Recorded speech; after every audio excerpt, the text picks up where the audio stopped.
In January 2026, satellite imagery revealed something alarming. Satellite images show new construction activity on Antelope Reef in the Paracel Islands in the South China Sea. China had begun construction on Antelope Reef in the Paracel Islands, a reef that previously barely showed above sea level.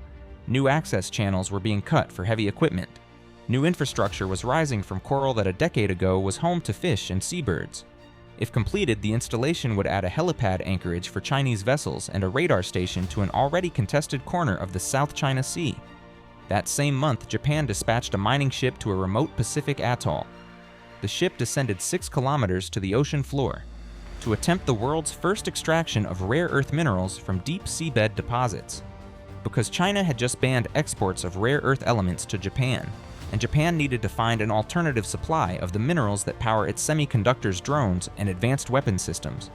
These two events, an island being built in the South China Sea and a mining ship descending to the bottom of the Pacific, are connected.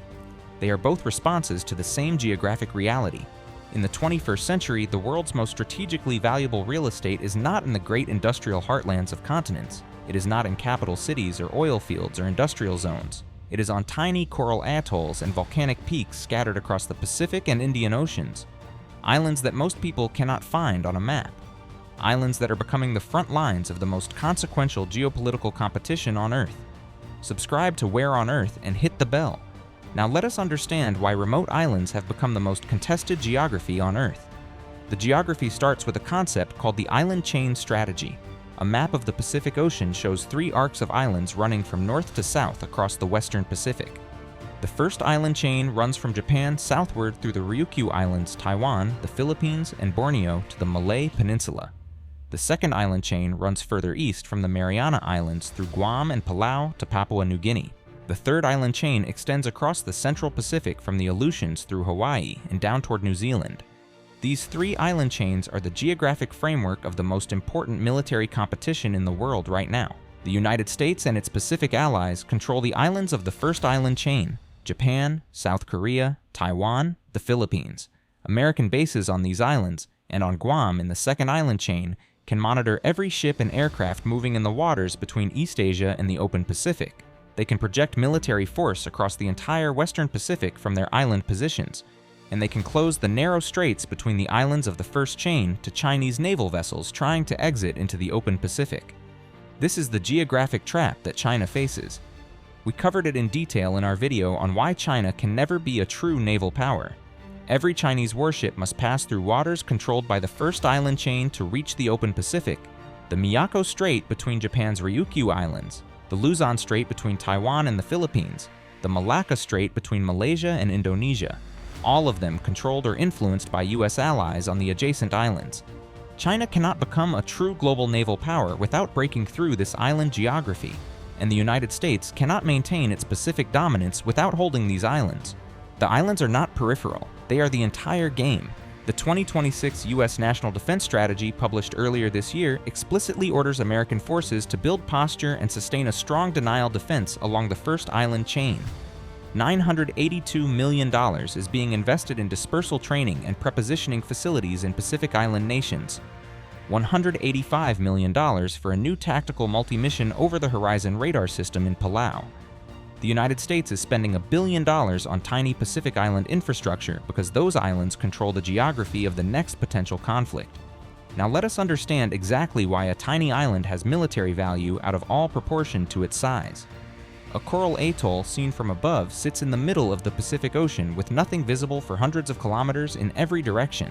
An island sitting at the right coordinates provides radar coverage. Radar works by sending pulses outward and detecting what the kaye bounce off. An elevated radar installation on an island can detect aircraft and ships across a radius of hundreds of kilometers. A radar installation on a ship covers a similar area, but only while the ship is there. A radar installation on a sovereign island stays there permanently. It watches around the clock. It cannot be removed. And in 2026, that radar coverage can detect stealth aircraft submarines near the surface and hypersonic missile launches at extreme range. An island also provides a launch platform. Missile batteries installed on an island can threaten targets across an enormous radius. The DF-26 intermediate-range ballistic missile that China has deployed, nicknamed the Guam Killer, has a range of approximately 4,000 kilometers. A battery of DF-26 missiles on any island within 4,000 kilometers of Guam could theoretically threaten the US's primary Western Pacific base. The same logic applies to American island installations. U.S. Marine littoral regiments equipped with long-range missiles deployed on first island chain positions can threaten Chinese surface ships across enormous areas of the Western Pacific. The islands are not just surveillance platforms, they are distributed missile bases, scattered across the geography of the Pacific in positions that cannot all be neutralized simultaneously. And unlike a single massive base like Guam, an island that is just a coral atoll with a missile battery and a radar installation is cheap to build and extremely difficult to destroy completely. The US military describes this as distributed lethality. Spread the weapons across many small island positions. Force any enemy to attack dozens of separate targets rather than one concentrated base. Make the geography of the islands work against a concentrated strike. The islands are unsinkable. Unlike an aircraft carrier, which can be targeted by a single missile salvo, an island cannot be sunk. Bombing an island leaves the geography intact. The land remains. The strategic position remains.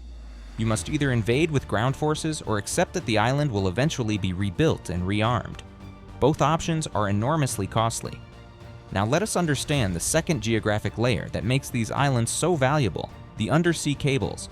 We covered in our undersea cables video that 99% of all international internet traffic travels through cables on the ocean floor.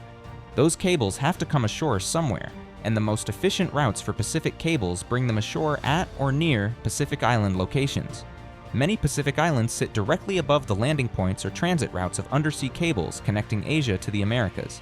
An island that controls the landfall of multiple undersea cables has an enormous intelligence advantage. Data flowing through cables that land on your territory can be monitored. In a conflict scenario, cables can be physically severed from an island base. China's interest in building infrastructure on Pacific islands such as ports, telecommunications networks, and undersea cable stations is not purely commercial. Beijing-backed companies now operate critical infrastructure including ports, airports, undersea cables, and telecommunications networks across Oceania according to analysis. This infrastructure serves commercial purposes in peacetime.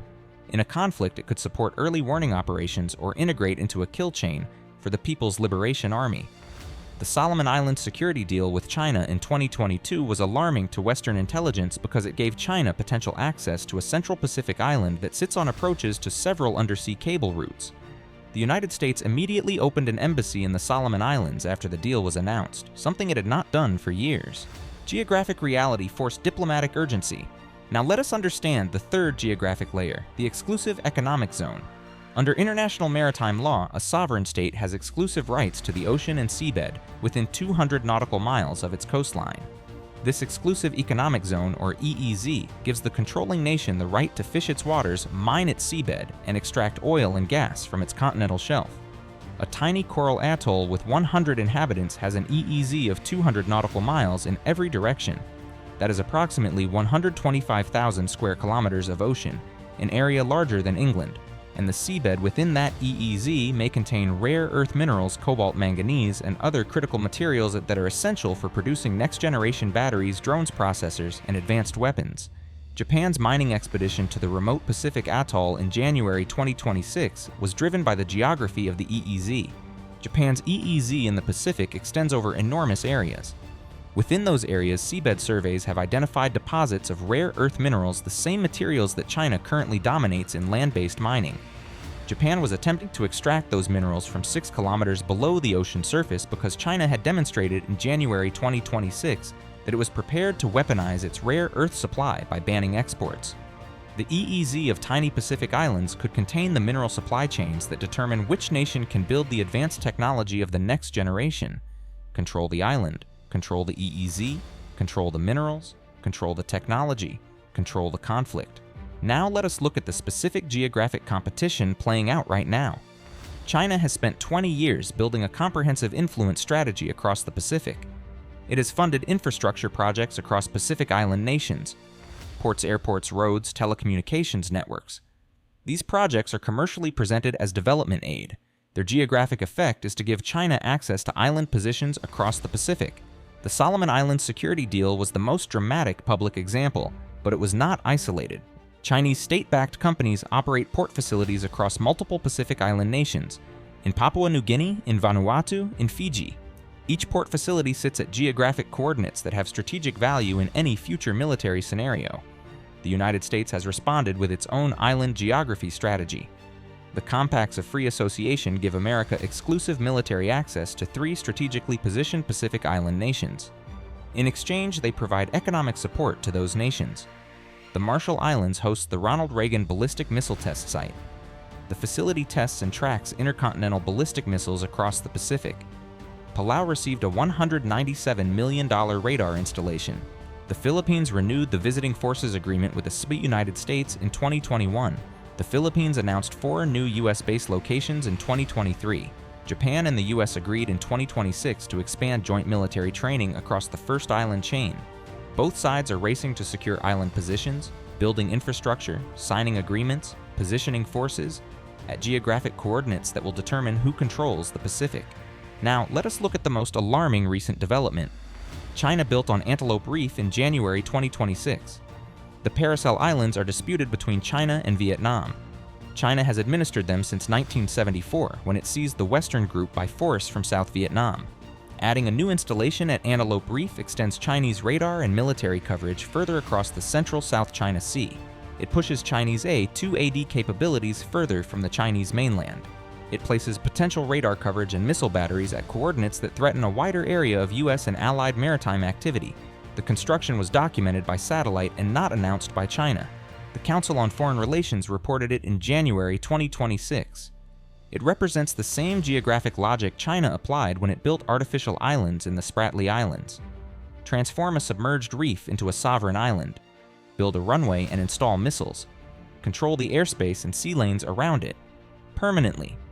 The geographic prize is the exclusive economic zone that comes with the island, and the military coverage it provides, and the undersea cable routes beneath it, and the strategic position within the first, second, or third island chain framework. A geographer and U.S. Army lieutenant colonel wrote that these Pacific Islands are not a backwater, they are the front line, and the window to mitigate strategic risk is closing fast. The Pacific Ocean is the largest geographic feature on Earth, covering approximately 1/3 of the planet's surface. Scattered across it are thousands of islands, some sovereign nations, some territories, some disputed specks, barely above sea level. Each one carries an exclusive economic zone of 200 nautical miles. Each one is a potential radar station, missile base, cable landing point, and rare earth mining claim. Each one is a geographic position that will determine who controls the Pacific. The conflicts of the 20th century were decided on vast continental battlefields like Normandy, the Eastern Front, and the Pacific Island hopping campaign of World War II. The conflicts of the 21st century are being decided in advance, in diplomatic offices, in construction decisions on remote coral reefs, in security agreements with island nations most people cannot find on a map. The geography is the same as it was in World War II. The same islands that American Marines fought to the death to capture from Japan in 1944 are now being fortified again. Guam, Saipan, Palau, Tinian. The geography of Pacific Island warfare has not changed since 1944. What has changed are the weapons and the speed at which the geographic position can be transformed into military capability, and the fact that the competition is happening right now, on coral reefs, in EEZ mining ships, in security agreements and port construction contracts, before a single shot is fired.